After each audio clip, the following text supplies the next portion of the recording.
और फडणवीस, मैं तुमको चैलेंज कर रहा हूं, तुम महाराष्ट्र में किधर भी हो, तुम्हारी जबान पर दूल्हे भाई का नाम तो आ गया ना।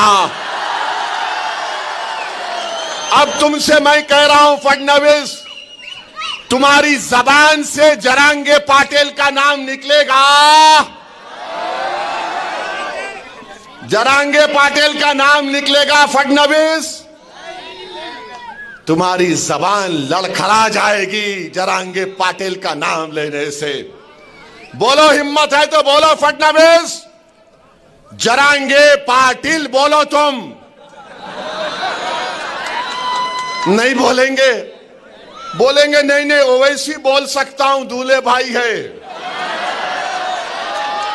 मेरे भाईजान है, बोलूंगा। अब भाईजान किसको बोलते मालूम, लाइटर वेन में, मगर जरांगे पाटिल का नाम नहीं लेंगे फडणवीस तुम। फडणवीस बोलो, जरांगे पाटिल नहीं बोल सकेंगे। डर नहीं लगता, कच्ची हो जा रही पूरों की।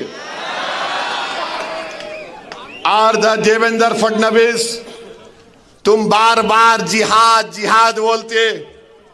सुनो फडणवीस, तुम्हारा हीरो जेल में बैठकर अंग्रेजों को लव लेटर लिख रहा था।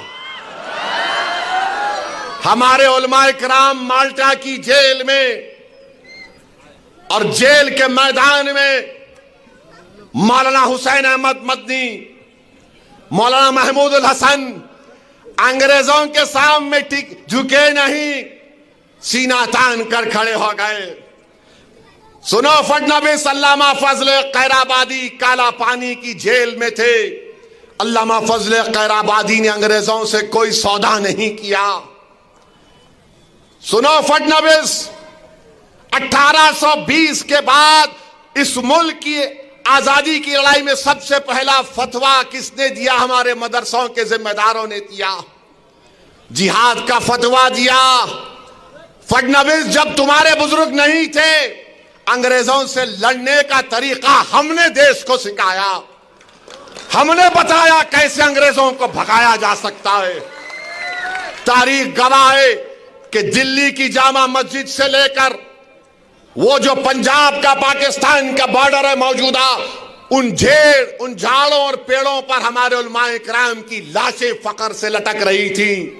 वो लटक तो रही थी मगर पुकार पुकार कर पैगाम दे रही थी तुम जैसे फडणवीस लोगों को कि देखो, इस देश से हमने मोहब्बत की और इस देश को आजाद कराने के लिए हमने अपना सब कुछ कुर्बान कर दिया। आज फडणवीस बोलते जिहाद। फडणवीस, तुमको जिहाद, फडणवीस क्या बोले? ओट जिहाद। अभी लैंड जिहाद हो गया, लव जिहाद हो गया, एग्जाम जिहाद हो गया। अब फडणवीस, आरएसएस, बीजेपी बोल रही ओट जिहाद। यानी धूलिया में मालेगांव सेंट्रल की सीट से बीजेपी के उम्मीदवार को वोट नहीं मिला तो फडणवीस बोल रहे ओट जिहाद।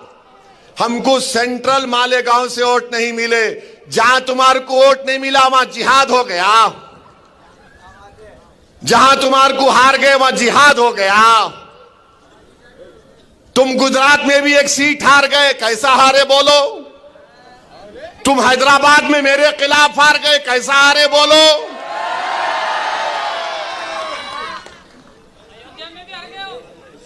अयोध्या में भी हार गए। अम्मा, अब नहीं बोलता, इससे आगे मैं। बोलो फडणवीस, कैसा हारे? मोदी की मेजॉरिटी कितनी कम हो गई? बहुत कम हो गई मोदी की, कुछ भी अच्छा नहीं बना रहे उन्होंने। अब बोलो, मगर मेरे भाई मालेगांव सेंट्रल की बात फडणवीस ने की।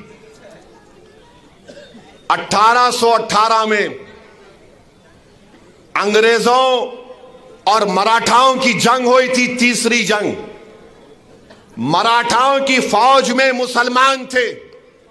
कौन सी तारीख को? 1818। फडणवीस, तुम तारीख में वीक हो, तुम्हारे को नहीं मालूम, तुम हिस्ट्री नहीं जानते।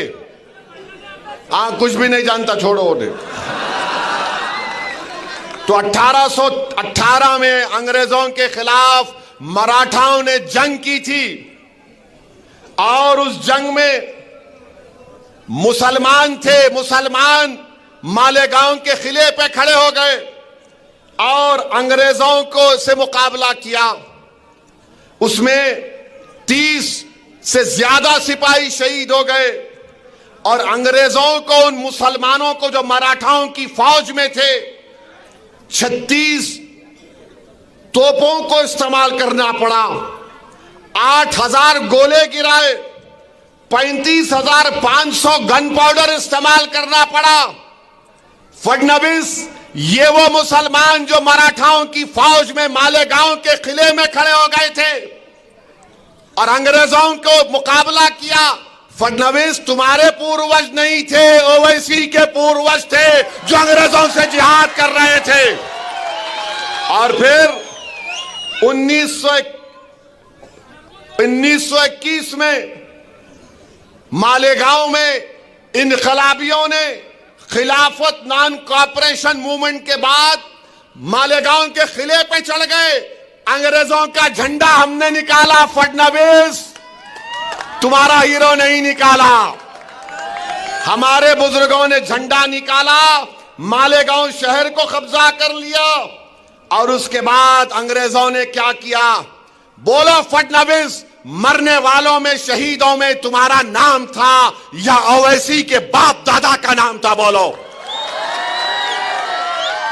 नाम क्या था? सुनो फडणवीस, शहीदों का नाम जिन्होंने 1921 में अंग्रेजों का झंडा निकालकर हिंदुस्तान के झंडे को लहराया, शहीदों में नाम सुलेमान शाह, इस्माइल अल्लाह रखा, शाहीन भिखारी, शाबान भिखारी, बुद्धू, फरीदास, अब्दुल गफ्फार, ये तमाम को फांसी पे लटका दिए। फडणवीस तुम्हारा हीरो अंग्रेजों को लव लेटर लिख रहा था, I love you, I love you.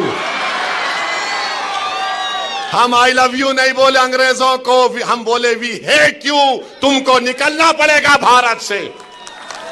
तुम आकर हमको जिहाद सिखाओगे फडणवीस? अरे तुम जिहाद का जे नहीं जानते, तुम हमको क्या पूछ रहे हो? और हमारे बुजुर्गों ने अब्दुल्ला खलीफा, मोहम्मद हुसैन, इन लोगों को भी जेल में अंग्रेजों ने मार मार कर शहीद कर दिया। तो मेरे अजीज दोस्तों और बुजुर्गों, आज 20 नवंबर के दिन भी आपको एक फैसला करना है, या बुज़दिली या बहादुरी का मुजाहरा करना पड़ेगा। आप बुज़दिली का मुजाहरा करेंगे या बहादुरी का मुजाहरा करेंगे? बताओ, सोच कर हाथ उठाओ। क्योंकि मालेगांव में जो शहीद अंग्रेजों का झंडा उतारे थे, सुलेमान शाह, इस्माइल अल्लाह रखा, शाबान भिखारी, बुद्धू फरीद, अब्दुल गफ्फार की रूहें पुकार पुकार कर कह रही, अगर अल्लाह हमको सुनने की ताकत देगा, औरंगाबाद की सरजमीन पर बसने वालों, तुम क्या बहादुरी के मुजाहरे करोगे या बुज़दिली के मुजाहरे करोगे? बताओ, आप बहादुरी के मुजाहरे करेंगे या बुज़दिली के मुजाहरे करेंगे? आपको बताना पड़ेगा। आप उम्मीद पर फैसला करेंगे या खौफ पर फैसला करेंगे? बताओ, आप उम्मीद पर फैसला करेंगे, आप बहादुरी को अपनाएंगे? तो फिर आप बताइए, आज 20 नवंबर के दिन आप 1 घंटे की कुर्बानी देंगे या अपने मुस्तकबिल को आप तकालीफ में गुजारेंगे? 20 नवंबर के दिन आपको इंशाअल्लाह, मुझे यकीन है कि आप बहादुरी के मुजाहरे करेंगे, आप खौफ को करीब आने नहीं देंगे, आप उम्मीद के ऊपर मंजलिस को वोट देंगे, आप 1 घंटे की कुर्बानी देंगे, अपने वोट को इस्तेमाल करने जाएंगे।